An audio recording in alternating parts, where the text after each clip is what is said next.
성경 말씀 요한일서 1장 1절부터 4절 말씀입니다. 생명의 말씀이라는 이런 제목으로 같이 말씀을 잠깐 나누겠습니다. 요한일서를 기록한 사도 요한은 에베소 교회에서 목회를 하고 있었습니다. 그가 에베소 교회에서 목회를 하고 있을 때 아마 AD 90년쯤에 요한일서, 2서, 3서가 기록된 것으로 알려져 있습니다. 사도 요한은 요한일서를 써서 교회들이 이단이나 영지주의들을 경계하고 처음 들은 복음을 믿고 신앙을 지키도록 소아시아 여러 지역에 흩어져 있는 교회에 이 서신을 보냅니다. 지금 우리의 신앙은 어떻습니까? 그때와 비교해 볼 때 문제가 없나요? 우리에게는 하나님을 경외하는 마음이라든지 신앙의 중요성이 많이 약해져 있다고 생각이 됩니다. 오늘 말씀을 통해서 참 신앙의 중요성을 찾는 시간이 되기를 바랍니다. 사도 요한이 본문에서 예수님을 어떻게 증언합니까? 첫 번째는 태초부터 있는 생명의 말씀이라고 했습니다. 본문 1절에 보면 태초부터 있는 생명의 말씀에 관하여는 우리가 들은 바요, 눈으로 본 바요, 자세히 보고 우리 손으로 만진 바라고 말씀합니다. 사도 요한은 성자 예수님을 생명의 말씀으로 표현했습니다. 하나님이 구약에서 말씀으로 천지를 창조하셨고 백성들에게 말씀으로 말씀하셨지요. 하나님은 구약의 율법과 선지자들을 통해서 이스라엘 백성들에게 하나님의 말씀으로 나타내시고 말씀을 하셨습니다. 그래서 이제 구약에서 말씀으로 말씀하신 그 하나님이 이제 이 땅에 말씀으로 오셨다는 것입니다.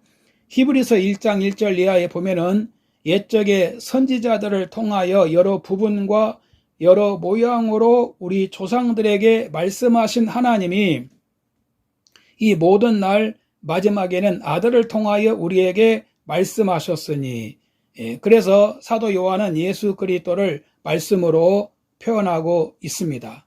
그러니까 이제 하나님은 하나님의 아들 예수님을 통해서 다 말씀을 하신다는 것입니다. 구약의 말씀이 아들 예수님을 통해서 구체화 되었다는 것이지요.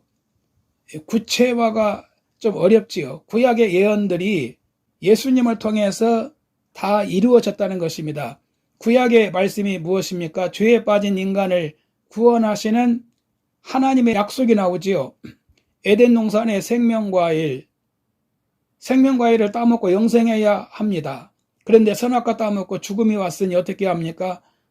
우리는 억울하지 않습니까? 그런데 예수님을 통해서 다시 생명과일을 먹을 수 있게 되었다는 것입니다. 창세기 3장 15절에 뱀의 머리를 깨뜨릴 자가 누구입니까? 아담과 하와에게 입혀주신 가죽 옷의 의미가 무엇입니까? 아벨의 제사를 통해 의롭다 하심을 얻었다는 뜻이 무엇입니까? 노아 방주 구원 사건이 주는 의미가 무엇이며 아브라함이 믿음으로 구원을 받고 약속을 받은 그런 의미들이 신약에서는 여러분 어떻게 이루어질 수가 있습니까? 이런 일들이 그분들만의 얘기가 아니고 오늘 우리도 예수님을 통해서 받게 되었다는 것입니다. 이것이 구약 말씀의 구체화요 현실화입니다. 그래서 말씀으로 표현했고 하나님은 아들 예수님을 통해서 우리에게 말씀해 주신다는 것입니다. 또 헬라어로 이 말씀을 로고스라고 합니다. 로고스는 생명을 가지고 있는 실체를 말합니다. 다시 설명하면 하나님의 신적 능력을 가진 권능자를 의미합니다. 이러한 생명과 권능이 있는 로고스가 누구일까요? 바로 이분이 말씀이신 예수 그리스도시라는 겁니다. 사도 요한은 이분에 대해서 우리가 들은 바요, 눈으로 본 바요, 자세히 보고 우리의 손으로 만진 바라고 말씀하고 있습니다. 사도 요한은 여러분 예수님의 직계 제자입니다. 자기는 예수님의 말씀을 직접 들은 사람이요 또 눈으로 보았고 자세히 손으로 만져보았다라고 말씀을 하고 있습니다. 두 번째는 이 영원한 생명이 나타나신 바 되었다라고 말씀합니다. 본문 2절에 보면 이 생명이 나타나신 바 된지라 이 영원한 생명을 우리가 보았고 증언하여 너희에게 전하노니 이는 아버지와 함께 계시다가 우리에게 나타내신 바 된 이시니라. 이 생명을 무슨 생명으로 말씀합니까? 영원한 생명이라고 말씀하십니다. 영원히 계신 생명의 하나님이시라는 겁니다. 이 생명이 아버지와 함께 계시다가 세상에 나타내신 바 되었다는 것입니다. 요한복음 1장 14절에 보면 말씀이 육신이 되어 우리 가운데 거하심에 우리가 그의 영광을 보니 아버지의 독생자의 영광이요 은혜와 진리가 충만하더라라고 말씀을 하셨습니다. 그래서 예수님을 영원한 생명이라고 말씀을 하십니다. 그런데 우리 인간은 이 영원한 생명을 모르고 살고 있었습니다. 우리 인간이 어디에서 시작되었으며 이 땅에서 무엇을 향해 살며 우리는 어디로 가는지 여러분 고아와 같이 살고 있었다는 것입니다. 우리는 죄로 이 영원히 계시는 하나님과 끊어져 있었습니다. 육신의 삶이 전부인 줄 알았습니다. 영생에 있는 줄을 몰랐습니다. 지옥 갈 인생으로 우리가 있었습니다. 그러나 이 영원하신 생명이신 하나님이 우리를 구원하러 오신 것입니다. 주여 영생의 말씀이 여기 계시오니 우리가 누게로 가오리까라고 제자들이 예수님께 대답을 하지 않습니까? 요한복음 1장 12절에 보면 영접하는 자 곧 그 이름을 믿는 자들에게는 하나님의 자녀가 되는 권세를 주셨으니 이는 혈통으로나 육정으로나 사람의 뜻으로 나지 아니하고 하나님께로 난 자들이냐라고 말씀을 하십니다.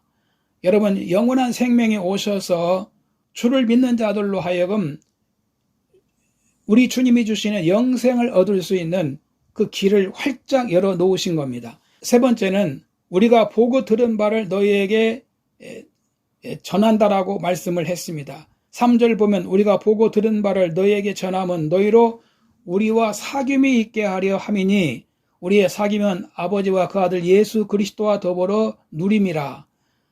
사도 요한은 당시에 믿고 있는 성도들에게 우리가 본 것 그리고 들은 것을 전한다는 것입니다. 이렇게 전하는 이유가 무엇입니까? 너희로 우리와 사귐이 있게 하기 위함이라고 말씀합니다. 그리고 우리의 사귐은 아버지와 그 아들 예수 그리스도와 더불어 누림이라고 했습니다. 여러분은 누구와 교제하고 있습니까? 요한은 복음을 전한 것을 믿으면 너희가 우리와 사귐이 되고 그리고 우리의 사귐은 하나님과 예수 그리스도와 사귐이 된다는 것입니다. 그러니까 신앙이 좋은 사람과 가까이 하면 그 사람도 하나님과 가까워진다는 것입니다.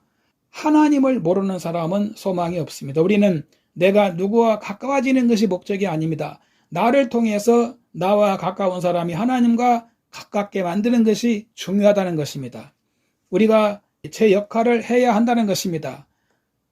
본문 4절에 보면 우리가 이것을 쓰면 우리의 기쁨이 충만하게 하려 함이라.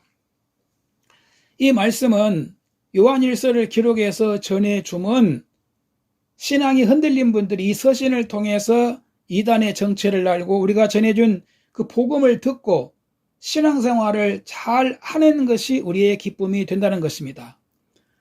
여러분, 우리 성도의 기쁨은 다른 분들도 나와 같이 예수를 믿고 나와 같이 신앙생활하고 하나님의 자녀가 되고 하나님을 함께 섬기는 것이 기쁨이 되어야 된다는 것입니다. 결론입니다. 우리도 사도 요한과 같이 진짜 우리의 기쁨이 무엇이 되어야 하는지를 깨닫기를 바랍니다. 할렐루야.